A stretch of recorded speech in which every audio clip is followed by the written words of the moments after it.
Bienvenidos, estimados seguidores y lectores de la revista peruana de Ciencias Penales.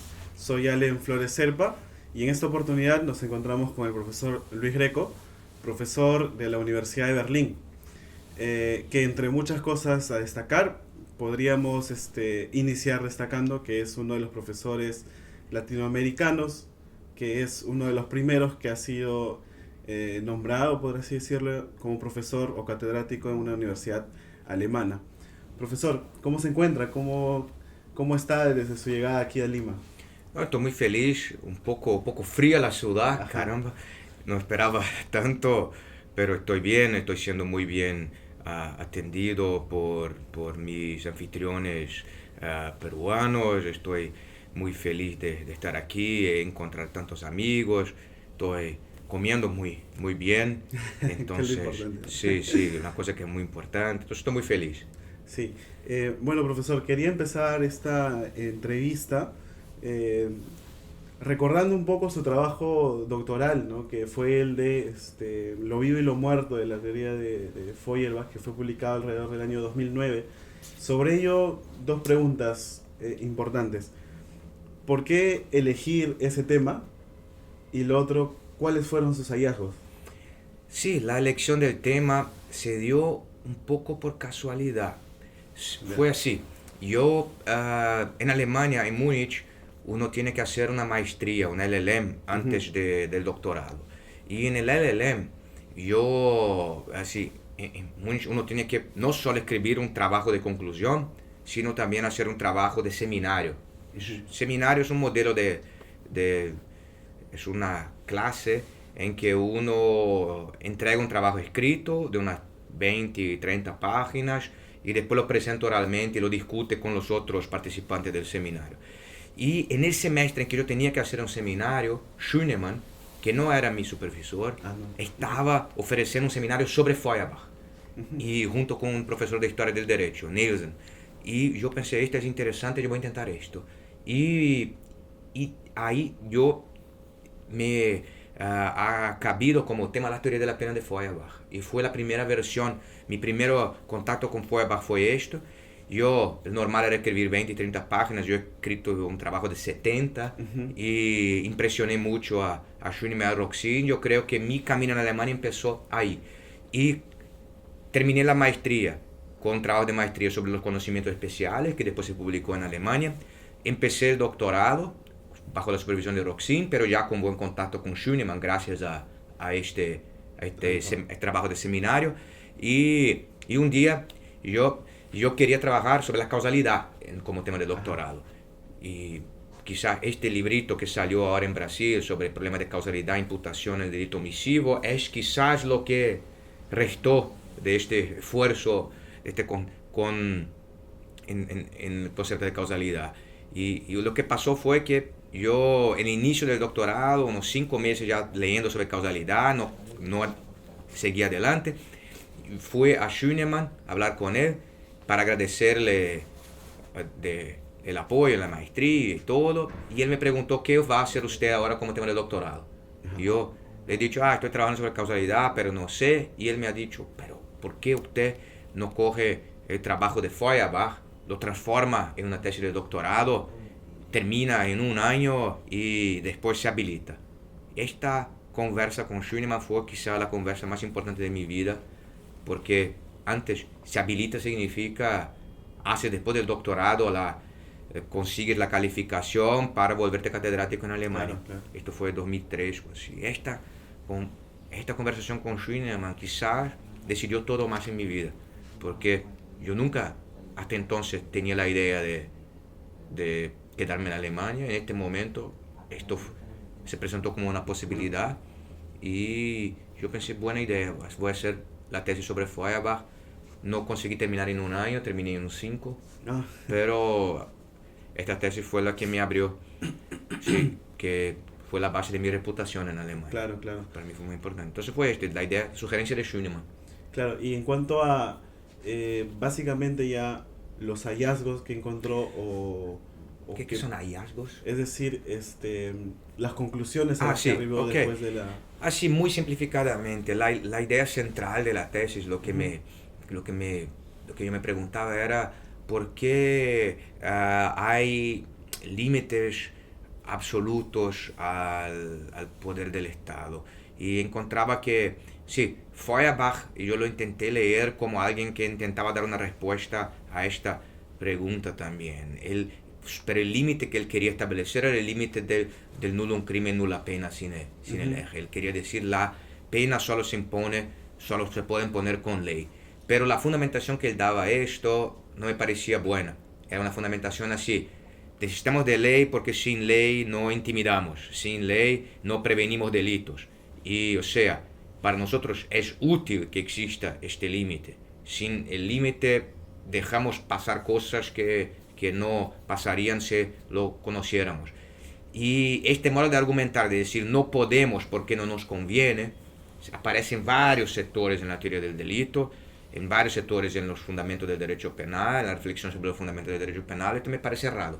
Y el libro es una tentativa de mostrar cómo se pueden fundamentar límites sin argumentos de conveniencia, sí en qué medida se puede hacer esto. Entonces intento mostrar que si no castigamos el inocente no es porque no nos conviene, sino porque él tiene un derecho, la inocencia le da el derecho de no ser castigado. Si no castigamos sin ley, no es porque no nos conviene castigar con ley, sino porque es la ley, la existencia de una ley es una exigencia de civilidad, más o menos, de cómo el poder habla con los ciudadanos. Y otros ejemplos más, sí, la tortura, que Beccaria critica la tortura diciendo que ella no llega a la verdad. A mí me parece que el problema no está aquí, el problema está en que no es compatible con el reconocimiento de un individuo como un titular de derechos torturado y otras cosas más. Claro, y ahora que lo menciona, hoy en día, ya poniéndonos en el ahora, ¿cuán importante es estudiar todos estos conocimientos de la historia de la dogmática jurídico-penal, o tener en cuenta no tanto causalismo, finalismo, funcionalismo quizás, o cuán importante es cuestionarse sobre ello? Así, a mí me parece que nuestra disciplina, el derecho penal, pues, cuida en última análisis del ser humano, de su... sí, la pena tiene una estructura en buena parte atemporal, en el sentido de que al menos la pena, va a sonar paradójico, pero la pena tal cual realidad histórica, o sea, la pena tal cual la conocemos, es algo que pasa, que va más allá de la historia en el siguiente sentido. Ella, en cuanto me quita la vida o mi libertad o mi integridad física, me toca en algo que me asiste en cuanto ser humano, punto. No, si una multa administrativa me quita algo que yo quizás tenga pero que puedo perder también, o una demisión del servicio público es algo que le quita a un individuo algo que él ha obtenido en su concreta biografía, la condición de funcionario, pero la pena nos quita algo que nos asiste como ser humanos en cuanto tales.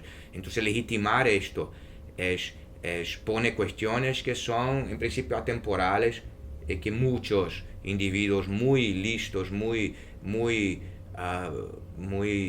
cuidadosos han reflexionado, han pensado sobre, y me parece que hoy que hay siempre mucho que aprender con las reflexiones de estos autores de otras épocas. Claro, claro. Y en cuanto ya al mismo tema de la pena, hay al menos posturas, por ejemplo, latinoamericanas, críticas, un poco que piensan de que a la pena hay que teorizarla desde el ser y no tanto desde el deber ser, es decir, describirla qué es y tal, y no tanto qué debe ser. ¿Sobre eso qué opina usted? No, sí, en principio estoy de acuerdo, pero yo sé que quizás estás pensando en Zaffaroni o en autores así. A mí me parece que su crítica a la pena es un poco, así, es importante, tiene mucho de correcto, pero no sé si va a lo fundamental. Es una crítica que se basa en algunas contingencias que son quizás reales, pero no es lo que verdaderamente me me interesa de ello. Para mí la pena sería, sí, Zaffaroni tiene un problema con la pena en la realidad injusta, desigual latinoamericana. Yo veo el problema, pero yo creo que la pena sería problemática aún en una realidad justa e igual de una sociedad perfecta. La pena es problemática porque ella quita al individuo algo que le asiste como ser humano, como he dicho. Uno de esos derechos que él no tiene que ganar, que él ya tiene solo por el hecho de ser un ser humano. Y esto pone, creo que la cuestión es más fundamental. Pero la visión de estas autoridades es también importante porque por mucho tiempo, sí, la dogmática se hace muy despreocupada de estos dados de realidad que también importan, pero en qué medida ellos importan no es tan fácil. Claro. Profesor, cuando usted publica su libro sobre lo vivo y lo muerto, este título quizás ya se hacía un poco conocido porque había un trabajo de Kaufman que justamente hace sobre lo vivo y lo muerto de la teoría, pero de Binding, ¿verdad? Que es un tema de teoría de las normas y tal. Y respecto ya a la teoría de las normas, ¿cómo concibe usted a las normas? O mejor dicho, ¿qué prescribe la ley penal? ¿Es una permisión, una prescripción? Quizás. Así, yo nunca he reflexionado tanto sobre teoría de las normas. No me considero, sí, aquí en Perú ustedes van en poco tiempo a tener el libro de Alfredo Alpaca, que es un gran estudioso sobre teoría de las normas, que está terminando su tesis de doctorado con el profesor Miguel Díaz en León.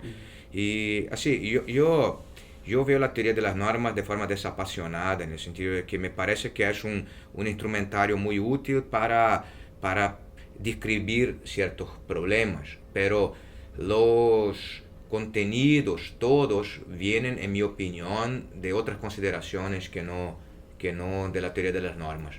Y especialmente, sí, la teoría de las normas, entonces, en mi opinión, es algo secundario. El primario es la teoría de la pena. Hay una prioridad de la teoría de la pena sobre la teoría de las normas.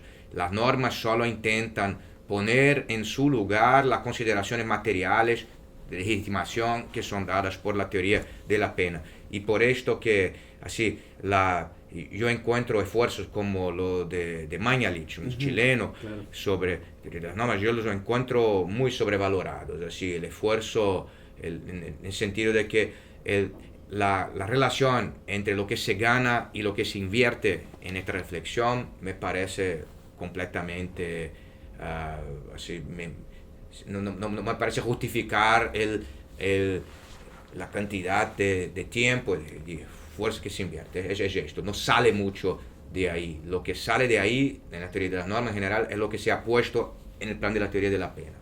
Claro, claro. Y ya yendo a un tema un poco quizás clásico, que es el tema de la teoría de la acción. Hoy en día se puede seguir hablando de una teoría de la acción como tal. Así, a mí me parece que sí, porque así, solo primero de una perspectiva general, la acción no es más algo que se discute mucho. Claro, Sí. claro. Pero salió ahora una tesis de habilitación en Alemania sobre el concepto de acción, de Stefan Ast. Ahora, soy un poco escéptico, si merece la pena discutir esto tanto. Pero a mí me parece que el concepto de acción tiene un sentido importante. Y el sentido es, como estaba diciendo, la pena me quita algo que me asiste a mí como ser humano, que es, en principio, entonces, incluso yo diría aquí, sabiendo, consciente de las implicaciones de esto, algo que yo ya tenía antes que existiera Estado, antes de ser parte de una sociedad y todo. Esto significa, me parece que para legitimar una sanción tan profunda, solo hay una manera, que es decir al individuo que él provocó la sanción, que fue su decisión hacerse sancionable. Y esta es la idea del principio de culpabilidad. Esto me parece que es el principio fundamental del derecho penal, culpabilidad, y de este principio se deriva así que solo hay responsabilidad por acciones o omisiones, y no responsabilidad, por ejemplo, por estados de cosas, responsabilidad por algo como una posesión, Claro. por responsabilidad que no es posible que tu acción me haga punible, sino que tiene que ser mi acción que me hace punible. Entonces el concepto de acción tiene un sentido, sí, me parece que el sentido que le da Roxin, que dice que acción es manifestación de personalidad, captura justo esta idea. Si mi persona va a ser punible, entonces hay que buscar mi contribución para que esta punición sea justificable delante de mi persona. Y aquí, o sea, donde no hay una manifestación de mi personalidad, no veo cómo castigar a mí por lo que quiera que sea. Es esta la idea. Entonces el concepto de acción tiene sí sentido, me parece, pero lo esencial está aclarado. Claro, claro. Y nos decía que lo esencial es limitar todo esto. Y respecto a los límites, ¿cree que no se equivocan aquellos que dicen que el principio de legalidad ha sido hoy en día o está siendo relativizado? No, sí, como verificación de lo que pasa, no se equivocan, está pasando. El ejemplo más escandaloso me parece lo que pasó en Brasil hace pocos meses, en que el Supremo Tribunal Federal, que es nuestro tribunal constitucional en Brasil, simplemente en una analogía desavergüenzada, hay que decirlo, ha dicho que hay un delito de discriminación por razón de raza en Brasil, que no menciona la orientación sexual, y el tribunal ha dicho que la orientación sexual es raza, y por esto que la llamada homofobia sería un delito de racismo, de lege lata ya.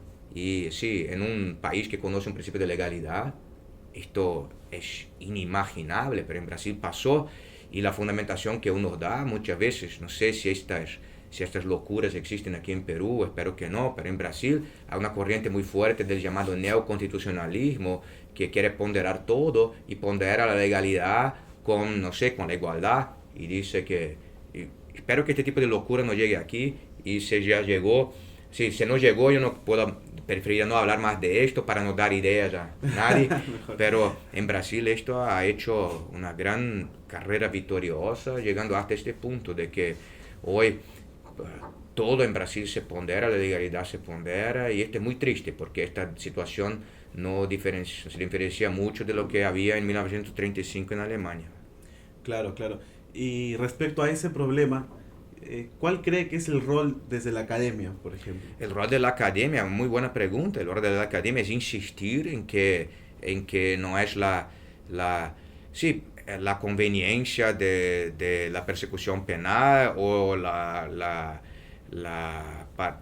toda la presión de la opinión pública que puede decidir sobre esto. La importancia de la academia es recordar que estos límites al poder del Estado fueron resultado de muchos y muchos ciclos de reflexión, de lucha, y que no pueden ser abandonados solo porque a un grupo importante de presión no les conviene estos principios.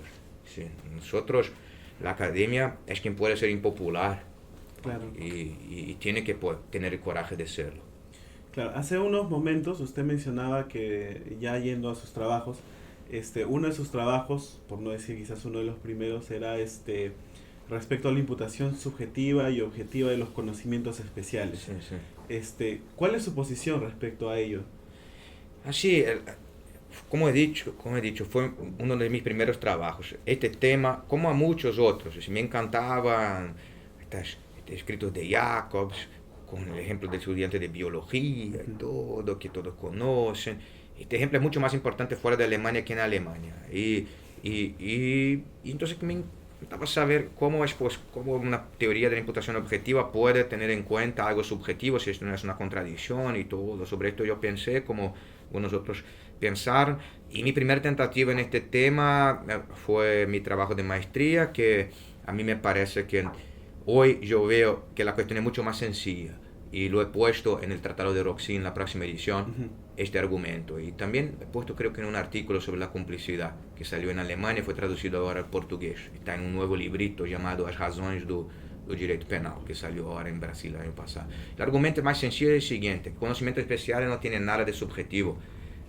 Son solo aparentemente subjetivos. Se trata, en verdad, de circunstancias objetivas en el sentido de que están en el mundo, están fuera. Esto se ve, los conocimientos solo operan como un filtro que me permite tener en cuenta esta circunstancia en el momento de fundamentar si se trata de un riesgo jurídicamente desaprobado. Concretamente, imagines tú una situación en que tenemos un niño hemofílico en la escuela, un profesor de deporte que es avisado de la hemofilia y un otro que trabaja con él, que entra en la escuela el primer día de trabajo. Los dos están ahí, el niño hemofílico, y los dos dicen al niño hemofílico, uno, dos, se olvidó el profesor de deporte, el otro nunca lo supe. Y los dos dicen al niño hemofílico que va a jugar fútbol. Pasa algo y el niño muere. Aquí, o sea, el profesor que nunca escuchó de nada no crea un riesgo jurídicamente desaprobado. Él no tiene como saber que mantener, que sí, en el momento de evaluar si se comportó erradamente, yo no tengo en cuenta la hemofilia porque solo puedo tener en cuenta algo que es o él sabe o él podría saber o que el hombre prudente podría saber, y esto no es el caso. Pero el otro profesor, aquí yo tengo en cuenta la hemofilia, pero lo que es interesante es que en el momento de la situación él no pensaba en esto, él se había olvidado. Aún así yo tengo en cuenta la hemofilia. Y aquí se ve bien que los tales conocimientos especiales no son algo que están en la cabeza del sujeto, son solo algo que me autoriza a tener en cuenta un hecho del mundo, la hemofilia. Sí. Claro, claro. Sí, él no se acordaba de nada. El momento del hecho no había en su cabeza la representación de la hemofilia. Esto me parece importante. Entonces no es que el subjetivo influencie la situación objetiva. Este conocimiento que algún momento existió me permite tener en cuenta más este dato objetivo que no puedo tener en cuenta en el caso del otro profesor. Claro. Y otro de sus trabajos es respecto a la legítima defensa de animales. Sí. ¿Cabe hacer legítima defensa de animales? Sí, a mí me parece, y esto yo digo en un otro trabajo, que legítima defensa no es un derecho diferente, un derecho autónomo diferente del derecho subjetivo mismo que es atacado. Así, yo defiendo mi propiedad no porque hay un derecho de legítima defensa de la propiedad, sino porque el derecho de propiedad es también el derecho, todo derecho subjetivo es un derecho de resistir al arbitrio ajeno. Un derecho que yo tengo que entregar, que renunciar, solo por el hecho de que un otro me cuestione este derecho, no es un derecho de verdad. Si yo tengo un derecho, yo puedo decirte, mira, déjame en paz, esto tú no tocas. Y entonces el problema para mí en la legítima defensa de animales no es si hay legítima defensa de animales, sino si animales tienen derechos. Me parece que tienen al menos algunos derechos. El derecho de no ser maltratado sin razón, de no ser sometido a actos de crueldad. Y si tienen este derecho, me parece que tienen también ellos un derecho de legítima defensa que no ejercerán por ellos mismos, por falta quizás de las capacidades para tanto, sino nosotros podemos ejercer en legítima defensa de terceros. Claro. Este es el argumento. Y eso obligaría a pensar en un nuevo derecho penal no solo basado en derechos de hombres, sino derechos de... Esto yo no sé, quizás un poquito, pero en principio, no sé, aún es muy temprano para decirlo. Sí. Claro. Y ahora, usted nos podría describir un poco cómo está actualmente la dogmática penal alemana y quizás haciendo una comparación con la peruana, si se podría. Aquí tengo el problema de que no conozco también la dogmática peruana. Bueno, la latinoamericana, ¿no? En general. Pero es una pregunta muy, muy larga, y la dogmática alemana es algo muy complejo, con muchas dimensiones, y yo tampoco la conozco entera, porque cada uno tiene sus preocupaciones. Lo que puedo decir de forma bien grosera, es que a mí me parece que una parte muy fuerte de la dogmática alemana, y que se olvida mucho cuando la dogmática es exportada, es su dimensión práctica, la dimensión en que ella es un diálogo con la jurisprudencia, en que ella está buscando solucionar problemas, la parte de la aplicación. Yo estos días he hecho unas conferencias a unos estudiantes que percibí que no sabían que era causalidad, no sabían qué tipo era que el delito era una acción típica, antijurídica o culpable, a pesar de que no eran iniciantes. Esto fue aquí en América del Sur. Y pensé, caramba, ¿de qué sirve que yo venga a hablar, no sé, de imputación objetiva y de cosas complejas si este básico no está aprendido? ¿De qué sirve que sepan quién es Jacobs y quién es Roxin si no saben declinar la análisis del delito paso a paso? Y entonces parece que un problema que tendríamos que enfrentar aquí en América del Sur de forma más concentrada es esto de discutir con la jurisprudencia, de aplicar las teorías, mirar a casos, y esto se hace en Alemania de forma muy intensa. En Alemania la teoría viene siempre junto o después, pero nunca antes de los casos. Y esto es muy importante. Okay. Aquí aprendemos teorías, autores, y la aplicación a los casos muchas veces es completamente descurada. Y esto se ve bien en que libros grandes como el libro de Frisch, de comportamiento típico, imputación de resultado, 800 páginas, traducido, pero las decisiones importantes del Tribunal Supremo Alemán, que han sido la materia prima de esta discusión, decisiones de 5 páginas, 6 páginas, prácticamente ninguna está traducida. Claro, que es un tema importante, ¿no? Importante. Sí. Ahora, ya quizás para culminar todo esto, quería preguntarle quizás tocando un punto más personal. Sabemos que usted, y lo mencionó también, está ahora elaborando o está en el proyecto del Tratado de Derecho Penal del profesor Roxin, lo van a realizar en conjunto. ¿Qué sintió cuando se le designó esto? ¿O cómo quizás lo tomó usted cuando le dijeron que usted lo iba, o se le encargaba esa tarea, ¿no? Sí, de hecho el trabajo del primer volumen ya está listo, está en el editorial, debe salir. Escuché hoy, recibí un email, pensaba que saldría aún este año, pero parece, la previsión es marzo 2019, debe salir el libro en alemán. Y bien, así, para mí, claro, es un honor inimaginable. Pero cuando empecé a trabajar, he podido percibir que la cosa era aún más grandiosa que yo imaginaba. Así, he podido ver cómo Roxin, con qué cuidado él pensó sobre cada tema, desarrolló sus ideas. El libro no fue escrito en un año, Roxin lo ha escrito en décadas de esfuerzo, de reflexión, y publicando artículos, mirando las reacciones que la gente tenía a sus artículos. El libro es una especie de grande síntesis de una vida de reflexión científica, que esto me fuera confiado así. Yo intenté escribir este libro con mucho respeto por la reflexión de este grande jurista, siendo un poco conservador en algunos puntos en que tengo nuevas ideas, las indiqué, las insinué, pero en principio intenté hacer esta nueva edición como algo que Roxin pudiera aceptar también como suyo. Si lo he podido hacer, si lo he logrado, vamos a ver lo que se va a decir, pero así, esto fue mi esfuerzo, mi actitud, entonces una actitud de gran deferencia por la obra y por la reflexión, por la vida dedicada a la ciencia de este grande maestro, que esta vida de reflexiones es lo que se materializa en este libro. Claro. Y ya, profesor, para culminar, quizás nos daría unas palabras finales, y no sé si usted ve inconveniente que dentro de sus palabras finales recomiende a nuestros lectores y seguidores algunos libros importantísimos que todo que estudiante o penalista debería leer. Uy, ok. Así, unas palabras a los lectores. Yo les diría que, sí, aquí estoy al lado de la revista peruana de Ciencias Penales, un trabajo muy importante de divulgación del pensamiento penal en Latinoamérica, que hace el profesor Urquizo, mi amigo.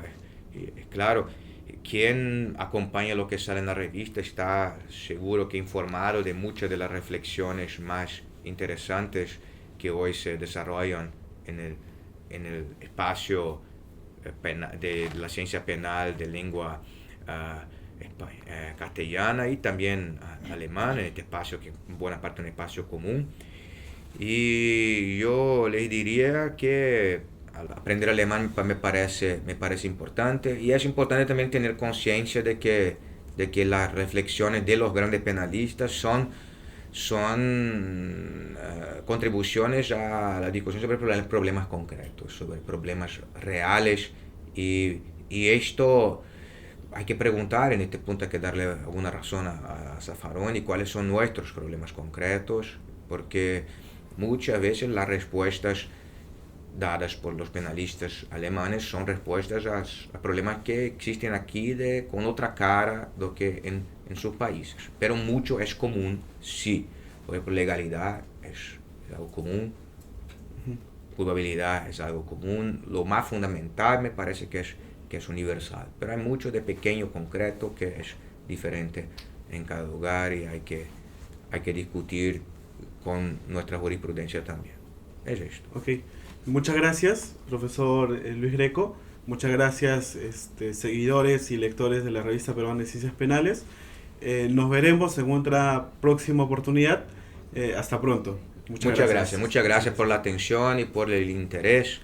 Y sí, hasta la próxima. Sí. Sí, muchas gracias.